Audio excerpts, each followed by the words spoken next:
রংপুরে এক কৃষকের ধানক্ষেত রক্ষায় ১৪৪ ধারা জারি।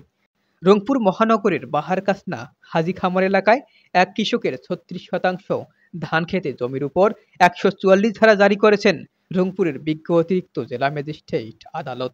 বিজ্ঞ আদালতের আদেশ কার্যকর করতেই মেট্রোপলিটন হারাগঞ্জ থানার পুলিশ ব্যবস্থা গ্রহণ করেছেন।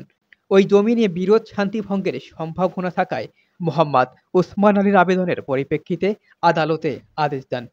বৃহস্পতিবার বিকেলে আদেশের ১৪৪ ধারা কার্যকর বিষয়টি নিশ্চিত করেছেন মেট্রোপলিটন হারাগঞ্জ থানার ভারপ্রাপ্ত পুলিশ কর্মকর্তা মোহাম্মদ মমিনুল ইসলাম।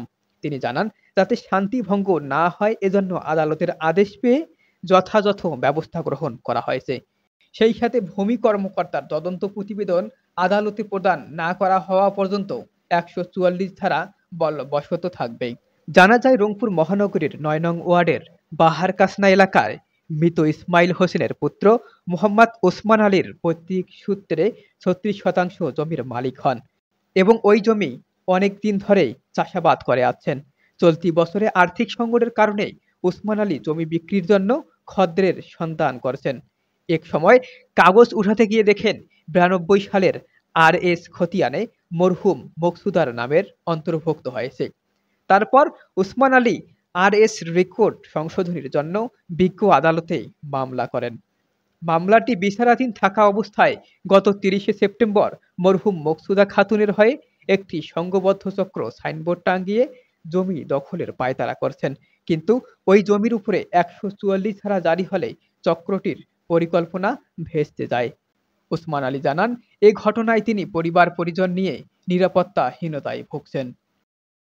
আমরা আজকে ১৫ বছর থেকে খাই, আমরা কিন্তু জানি না যে এই জমিটা আমাদের। হঠাৎ করে শুনি আমরা জমি বিক্রি করতে যাই, তো দেখি নাকি ৯২ রেকর্ড লাগে। তা ৯২ রেকর্ড লাগার পর তা আমরা দেখি অন্য একজনকার নামে ৯২ রেকর্ড হয়েছে। তার নামে আমরা সিভিল কোর্টে একটা মামলা করি ৯২ রেকর্ড সংশোধনের। তা মামলা চলাকালীন অবস্থায় আছে। আমাদের জমি আমরা ১০ বছর ১২ বছর থেকে আমরা ধান আবাদ করতেছি, কোনো সমস্যা নাই। হঠাৎ করে কালকে আমরা এই যে ইট নিয়ে আসিয়ে কাছাকাছি করছি, তারপরে ঘিরে ঢিরে লাগিয়ে দিয়ে গেছি।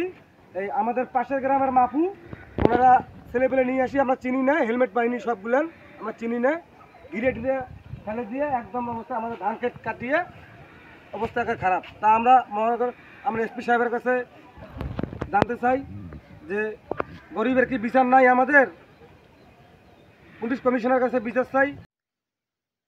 নিউজ ডেস্ক, ৭১ বার্তা, রংপুর।